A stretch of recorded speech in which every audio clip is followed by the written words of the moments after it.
le bendiga, mis hermanos. Acá estamos ya terminando este estudio del libro de Esther. Vamos a estar viendo hoy la última clase que habla acerca del desenlace, el desencadenamiento de todo lo que terminó con el libro de Esther. Una de las características del libro de Esther es que este libro está lleno de ironía, está lleno de cómo es que Dios a último momento, cuando todo parecía perdido, hace algo en beneficio de su pueblo, que normalmente la trama del libro aparentemente no esperaba que esto fuera así.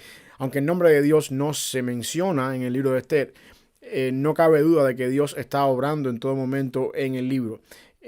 A través de la forma en la que Dios interviene, la forma en la que Dios providencialmente hace cosas en la vida del rey, en la vida de los personajes del libro, demostrando que su providencia y su protección y su cuidado siempre están presentes en todo momento. Y eso es una ventaja también, o una aplicación para nuestra vida con respecto a esto.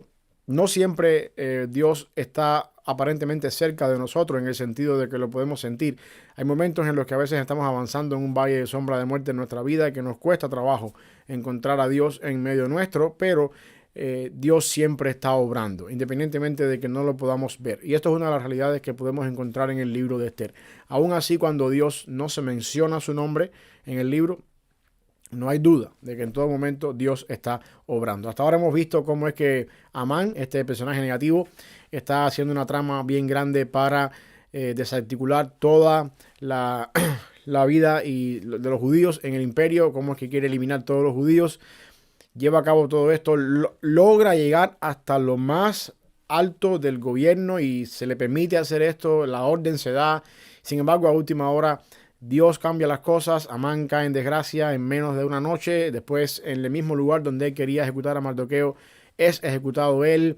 Y ahora vamos a ver cómo es que se resuelve el problema que él había creado. Acuérdense que en el estudio anterior vimos cómo es que Amán logra crear una orden bajo los decretos de Media y Persia, que eso significa que era una orden que no se puede romper, y al mismo tiempo esta orden implicaba que en cierto día determinado del año, pues todos los persas estaban en el derecho y en la obligación de atacar, matar y exterminar a todos los judíos que estaban en el imperio y apropiarse de sus propiedades.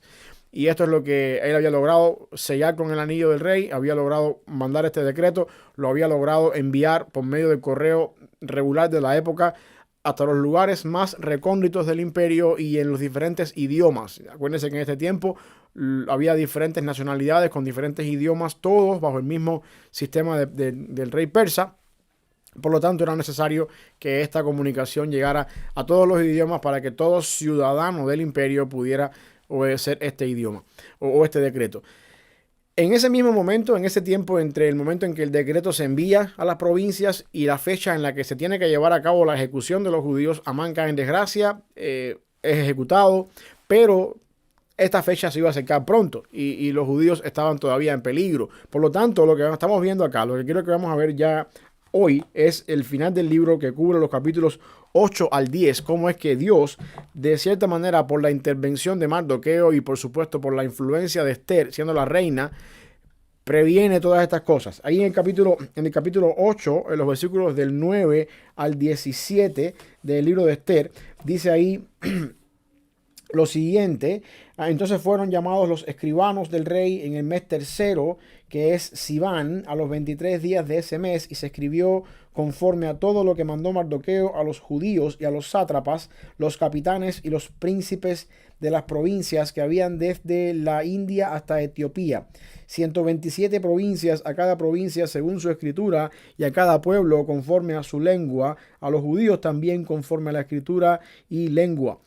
Y escribió en nombre del rey Asuero y lo selló con el anillo del rey, y envió cartas por medio de correos montados en caballos veloces procedentes de los repastos del rey, que el rey daba facultad a los judíos que estaban en todas las ciudades para que se reuniesen y estuviesen a la defensa de su vida, prontos a destruir y matar y acabar con toda fuerza armada del pueblo o provincia que viniese contra ellos, y aun sus niños y mujeres, y apoderarse de sus bienes. Y en ese mismo día, en todas las provincias del rey Asuero, en el día 13 del mes duodécimo, que es el mes de Adar, la copia del edicto que había de darse por decreto en cada provincia para que fuese conocido por todos los pueblos, decía que los judíos estuviesen preparados para aquel día para vengarse de sus enemigos. Los correos, pues, montados en caballos veloces, salieron a toda prisa por la orden del rey, y el edicto fue dado en Susa, capital del reino. Y salió Mardoqueo de delante del rey,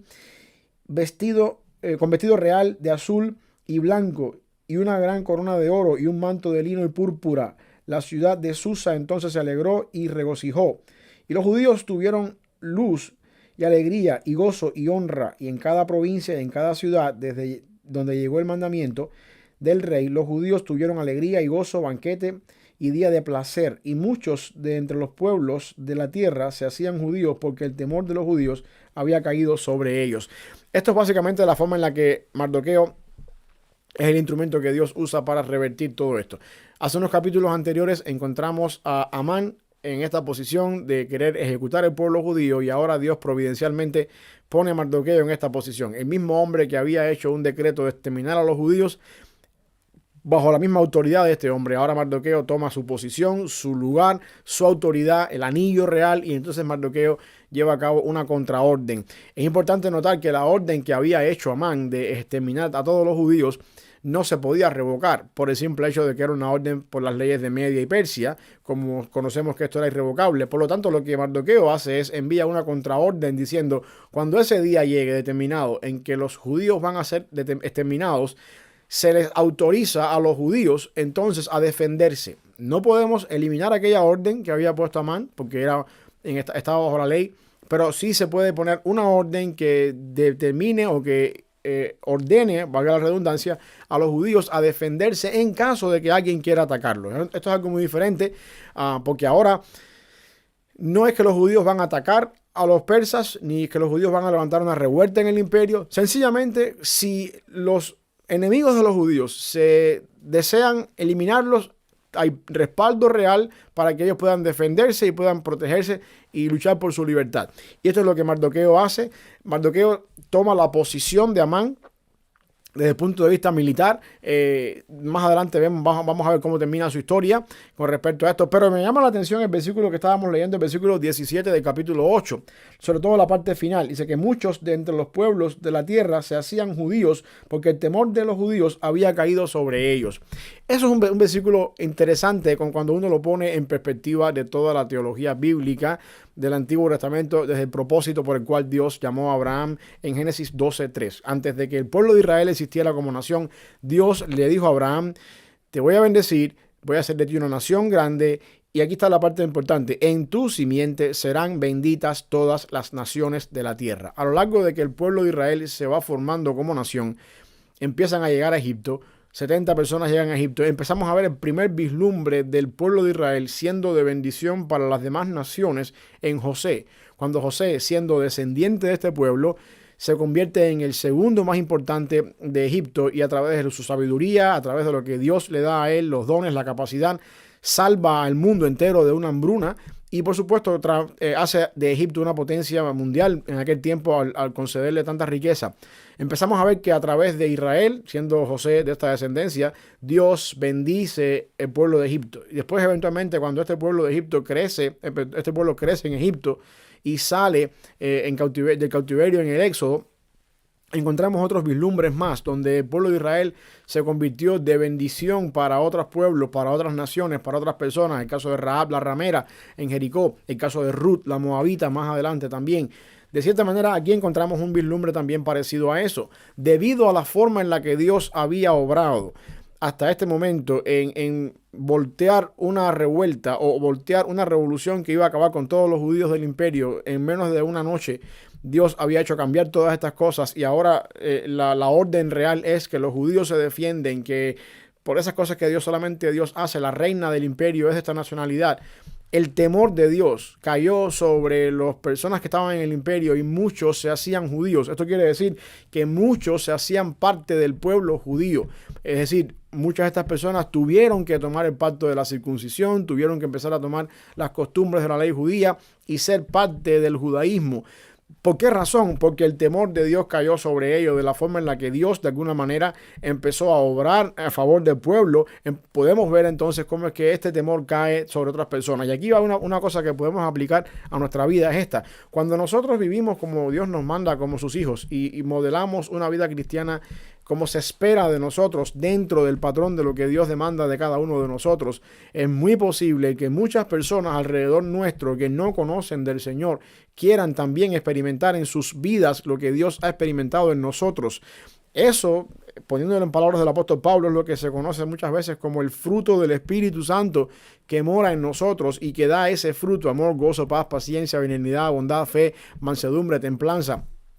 Cuando todas estas cosas en nuestra vida comienzan a brotar y nosotros tenemos la oportunidad de hacer brillar todas estas cosas alrededor nuestro en personas que no conocen del Señor, obviamente, de alguna forma el temor del Señor, las maravillas del Señor se hacen manifiestas en otras personas y esto atrae personas a Cristo. Y esto es algo importante. En medio del gozo y la celebración que el pueblo judío estaba experimentando por una contraorden que ahora se les permite a ellos defenderse en caso de que alguien hiciera algo contra ellos, y por el regocijo y la alegría y el saber que independientemente de que Dios no aparece como nombre en todo el libro, Dios está detrás de todo esto. Esto trae temor sobre personas que ni siquiera tienen nada que ver con el pueblo judío y eventualmente se hacen judíos, quieren servir a este Dios, quieren adorar a este Dios. La pregunta para ti que me estás escuchando, me estás viendo, es la siguiente: ¿tu vida motiva a otros o insta a otros a servir y amar a Dios cuando las personas te ven y pueden ver en ti algo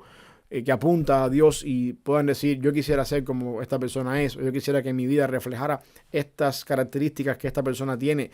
Esto te lo dejo para pensar, porque esto es una razón por la cual vale la pena seguir al Señor y vale la pena ser parte de este pueblo que ha sido comprado con precio de sangre, con el propósito de anunciar las virtudes de Dios a otras personas que no conocen del Señor. La historia sigue avanzando y entonces llegamos al punto donde vemos cómo es que ese día determinado, en el capítulo 9, del 1 al 4, ese día determinado en que los judíos iban a ser exterminados, la cosa se cambió. Dice el versículo 1 del capítulo 9, que en el mes duodécimo, que es el mes de Adar, a los 13 días del mismo mes, cuando debía ser ejecutado el mandamiento del rey y su decreto, el mismo día en que los enemigos de los judíos esperaban enseñorearse de ellos, sucedió lo contrario, porque los judíos se enseñorearon de los que los aborrecían. Los judíos se reunieron en sus ciudades, en todas las provincias del rey Asuero, para descargar su mano sobre los que habían procurado su mal, y nadie los pudo resistir, porque el temor de ellos había caído sobre todos los pueblos, y todos los príncipes de las provincias, los sátrapas, capitanes y oficiales del rey, apoyaban a los judíos, porque el temor de Mardoqueo había caído sobre ellos, pues Mardoqueo era grande en la casa del rey y su fama iba por todas las provincias. Mardoqueo iba engrandeciéndose más y más. Otra vez más, aquí encontramos un contraste entre Mardoqueo y Amán. Quiero que veamos esto para poder entender la influencia que tiene en el liderazgo cuando una persona tiene un carácter sólido para llevar a cabo un liderazgo. Amán había sido una persona que había llegado hasta la más alta esfera del gobierno, la misma esfera donde se encontraba en este momento de la historia Mardoqueo después de la ejecución de Amán. Como parte del proceso de ser alguien grande en el gobierno, tenía que desfilarse por todo el pueblo y hacer una propaganda en el pueblo entero de que este hombre era el nuevo representante del gobierno en esta posición. Y esto es lo que hacen con Amán. Amán sale y Mardoqueo no se postra delante de él cuando Amán está desfilando por el pueblo. Y esto trajo en Amán el gran celo, la gran contienda, el gran resentimiento, no solamente contra Mardoqueo, para quien él preparó esta horca, sino producto de que Mardoqueo era judío, él la agarró con todos los judíos. Dice, bueno, pues si Mardoqueo, siendo judío, no se postró delante de mí, vamos a matar a todos los judíos. Lo que quiero que veamos acá es el contraste entre un hombre que está en una posición de liderazgo y no tiene carácter para dirigir en esta posición. Porque una persona con carácter, si Mardoqueo tuviera carácter y madurez en este sentido, la posición correcta es: ¿a quién le importa que un simple hebreo no te haga reverencia cuando tú tienes en tus manos el poder del reino? Tú eres el segundo en el imperio. ¿Qué le importa? ¿A quién le importa un simple hebreo, un simple judío? Sin embargo, cuando uno no tiene carácter, uno se enfoca en las cosas insignificantes, como era Mardoqueo en ese momento.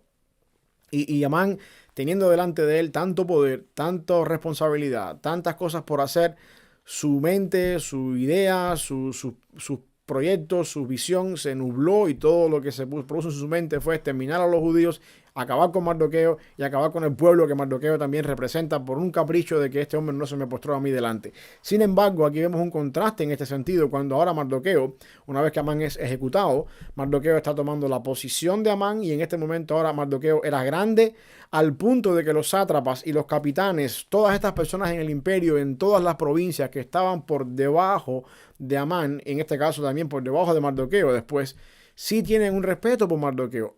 La influencia, el liderazgo de Mardoqueo es superior al liderazgo, la influencia que tenía Amán, en el sentido de que Mardoqueo estaba centrado en lo que tenía que hacer y supo dirigir de tal manera que no se enfocó en las cosas insignificantes al punto tal de que trajo temor y trajo un carácter y un liderazgo sólido por debajo de él, a todas aquellas personas que estaban por debajo de él, al punto tal de que cuando se llegó el momento de que había que exterminar a todos los judíos, entonces encontramos a los sátrapas y los capitanes apoyando y de alguna forma defendiendo a los judíos por encima de aquellas personas que eran los enemigos de los judíos por la influencia del liderazgo de Mardoqueo. Esto me lleva a mí a lo que quiero llevarte en este segundo punto, que es algo importante que quiero que veamos acá.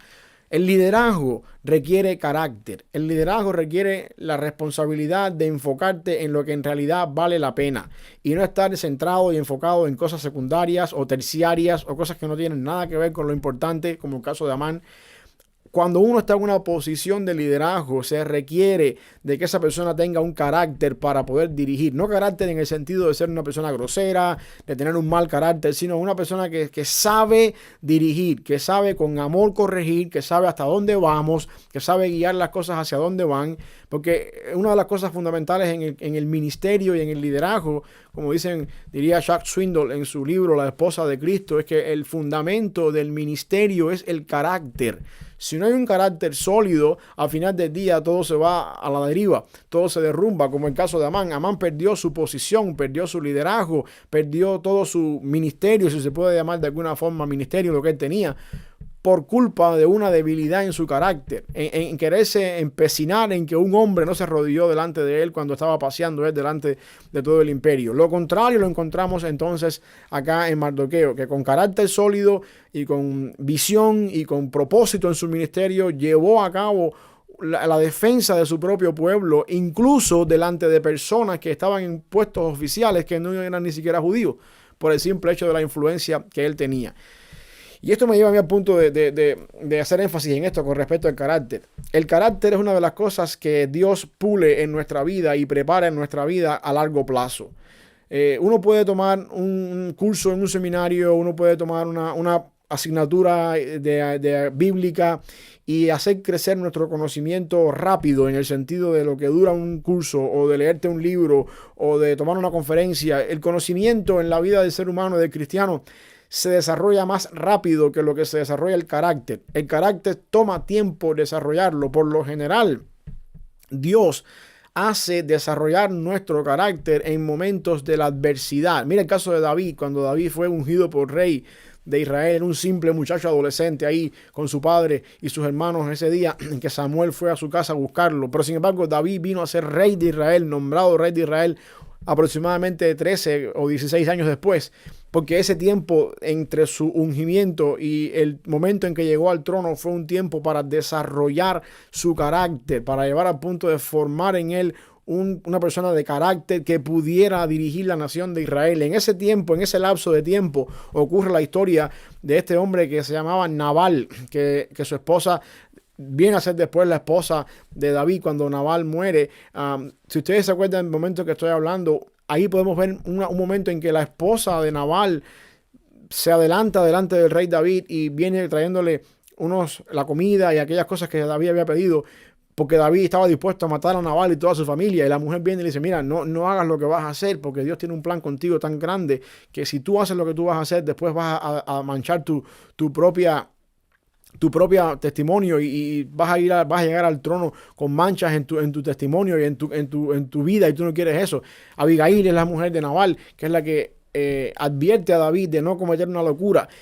Lo que estamos viendo en todo esto es cómo es que Dios está formando el carácter de David, porque David, cuando Nabal se negó a darle la ayuda y se olvidó de él, después que David y sus hombres habían protegido a los rebaños de Nabal en el desierto de Zif por años, ahora se negó a ser bueno con ellos. David montó en cólera y quería matar a todo el mundo, y sin embargo esta mujer, que era sabia, lo detuvo en el camino. Y vemos aquí un David entrando en cólera, formando de alguna forma un carácter.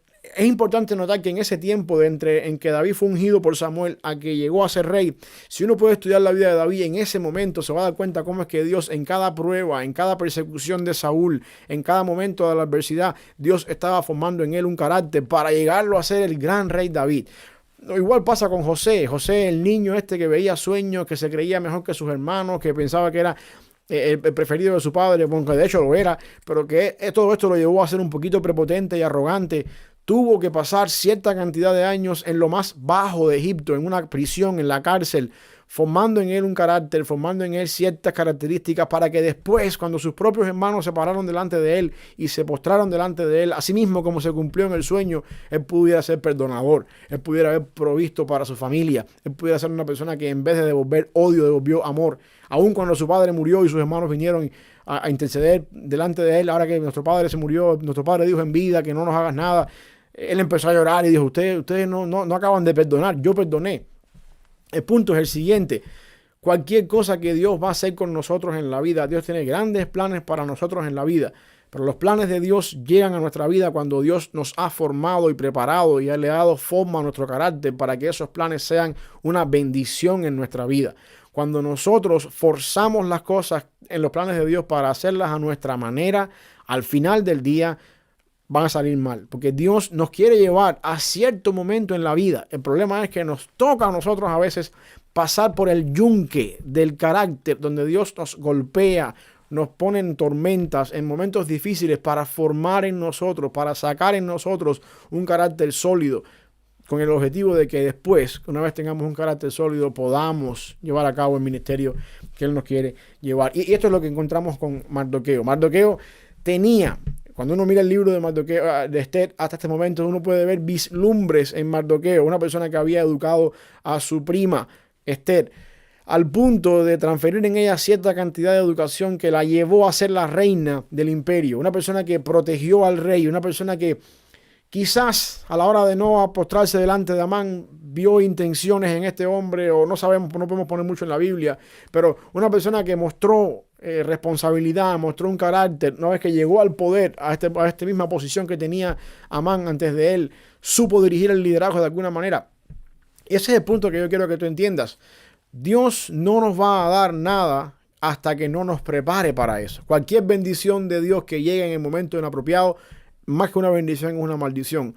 Toda bendición requiere entonces que el que la recibe tenga la actitud correcta y la característica correcta para poderla recibir. Y eso es lo que estamos viendo entonces en el caso en el contraste entre Amán y Mardoqueo. Ya para finalizar, lo otro que queremos quiero que veamos ya al final de este libro de Esther es la institución de la fiesta del Purim. Esto está ahí en el capítulo 9 del 18 al 22. Ya lo que estamos viendo acá es cómo es que esta fiesta se convierte entonces en una institución oficial dentro de los judíos. Y quizás esta es una de las razones por la que tenemos el libro de Esther, para que podamos entender de dónde viene esta fiesta. La palabra Purim significa suerte. Era el día en que echaron suerte. La suerte era que todos los hebreos iban a ser exterminados del imperio. Sin embargo, la suerte se cambió en una noche, y esta es la celebración de la fiesta del Purim. Dice ahí que todos los judíos que estaban en Susa se juntaron el día 13 y el 14 del mismo mes, y el 15 del mismo reposaron, y lo hicieron día de banquete y de regocijo. Por tanto, los judíos aldeanos que habitan en las villas sin muro, hacen a los 14 del mes de Adar el día de alegría y de banquete en un día de regocijo, y para enviar porciones cada uno a su vecino. Y escribió Mardoqueo estas cosas y envió cartas a todos los judíos que estaban en todas las provincias del rey Asuero, cercanos y distantes, ordenándoles que celebrasen el día 14 del mes de Adar y el 15 de cada año, como días en que los judíos tuvieron paz de sus enemigos, y como el mes en que la tristeza se les cambió en alegría y de luto en día bueno, y que los hiciesen día de banquete y de gozo para enviar porciones cada uno a sus vecinos y dádivas a los pobres. Esto es la institución de la fiesta del Purim, cuando Dios cambia la suerte del pueblo de Israel para gozo. Y el concepto detrás de todo esto es que cuando Dios hace cosas en nuestra vida que son dignas de celebrar, nosotros tenemos la responsabilidad de regocijarnos, de darle a Él la gloria por lo que hace en nuestra vida, de poder de alguna forma celebrar y convertir nuestro gozo en un testimonio para la gloria del Señor, que ese es el propósito por el cual todavía hasta el día de hoy los hebreos de religión judía tienen esta fiesta como una de sus fiestas donde recuerdan que Dios fue bueno en medio de todas estas cosas. Así que la aplicación para mí en este tiempo, en esta parte final, es esa. Dios, estoy seguro que en tu vida ha hecho muchas cosas o va a hacer muchas cosas más en tu vida a medida que tú camines con el Señor. Detente, marca la fecha, dale gloria al Señor, regocíjate con el Señor por lo que Dios ha hecho y aprende a gozarte en estas cosas que el Señor ha hecho. Con esto damos fin al libro de Esther. Una vez más, como ya estaba diciendo, un libro lleno de ironías, lleno de cosas que cambian a último momento.